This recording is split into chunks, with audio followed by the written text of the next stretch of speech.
Baik, terima kasih pemirsa. Masih kembali lagi bersama kami dalam Damai Indonesiaku spesial Ramadan dan masih disiarkan langsung dari Masjid Izzatul Islam Grand Wisata Tambun, Bekasi, Jawa Barat. Masih bersama guru-guru kami, Ustadz Hilmi Firdausi dan juga Ustadz Kasif Her. Nah, kita masuk dalam segmen nasihat Ustadz, di mana para penanya, pemirsa bisa mengajukan pertanyaan lewat Instagram kami @damaiindonesiaku_tv1.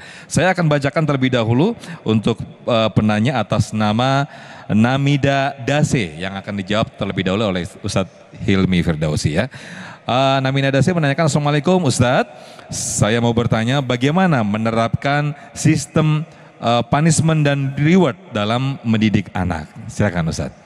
Sambil duduk aja nggak apa-apa Ustadz, karena kan yang gitu. tanya Instagram. Puasa, ya. Lagi puasa. Oke.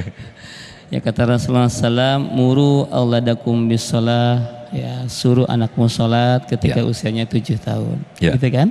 Ya, lalu ketika usia sudah 10 tahun boleh dipukul, ya, dengan pukulan yang tidak menyakitkan. Memang ada punishment, ya, ada punishment yang dilakukan, tapi tidak boleh menyakiti anak-anak kita. Dalam Islam itu, saya kadang-kadang kurang setuju, ada beberapa psikolog kita yang menyatakan jangan pernah menggunakan kata larangan kepada anak. Oke. Ada beberapa orang kayak begitu. Misalnya kata-kata jangan gitu ya? Jangan. Oke. Kalau saya menolak, kan dalam agama kita banyak kata-kata jangan. Sampaikan kepada anak-anak kita bahwa memang ini ada kewajiban yang jika kamu lakukan ada rewardnya.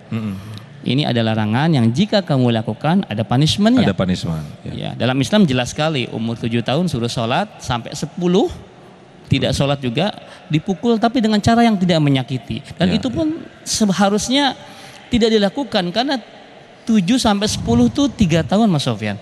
3 tahun ya 365 ya kali 3 kali 5 waktu sehari. Itu sekitar 5.000 kali nyuruh sholat. Jadi kalau antum nyuruhnya sudah 5.000 kali dan dia belum sholat juga, baru boleh ditegur dengan pukulan yang tidak menyakitkan. Hari ini kan kita baru sekali 2 kali udah capek papa mama, capek mama nyuruh kamu sholat. Padahal baru 2, 3 kali, 4 kali. Itu ribuan kali. Artinya orang tua jangan pernah lelah untuk menyuruh anaknya, ya, jangan pernah lelah untuk memerintahkan kebaikan kepada anak-anaknya. Dan kalau mereka melakukan kesalahan, berikan punishment yang fair.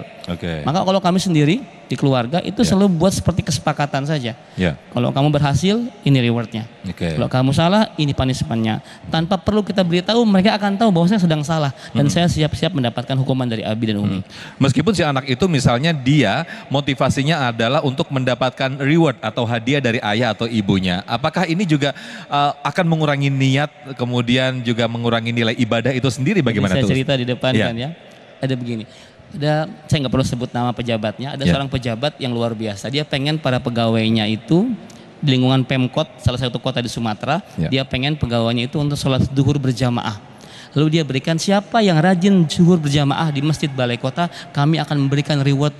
Dulu itu mobil Kijang Innova. Masya Allah. Diberikan reward. Ya, ada orang yang sholat lillahi ta'ala, ada yang lil Innova. Lil Innova, lil Kijang. Ada yang nih, Ustadz gimana pendapatnya? Loh, iman manusia itu beda-beda Mas Sofyan. Imannya beda-beda. Kalau kata kita, kalau kata Mas Sofyan, teman-teman hadir di sini semua insya Allah lillahi ta'ala semua sholatnya. Amin, amin. Tapi bagi orang-orang yang baru, ya, bagi orang baru itu pakai dunia dulu. Kenapa Abu Sofyan diberikan 1 lembah isinya kambing? Untuk mengikat keimanannya dengan harta, dengan dunia. Tapi kalau yang sudah lillah, ya itu nggak perlu lagi. Ya itu ada step-stepnya Mas Sofyan. Itulah kenapa Rasulullah juga mendakwakan yang indah-indah terlebih dahulu ya Ustaz. Bercerita dulu mengenai indahnya surga. Masya Allah. Baru punishment neraka. Jangan dikit-dikit langsung ke neraka. Yang bisa kabur nanti. Baik.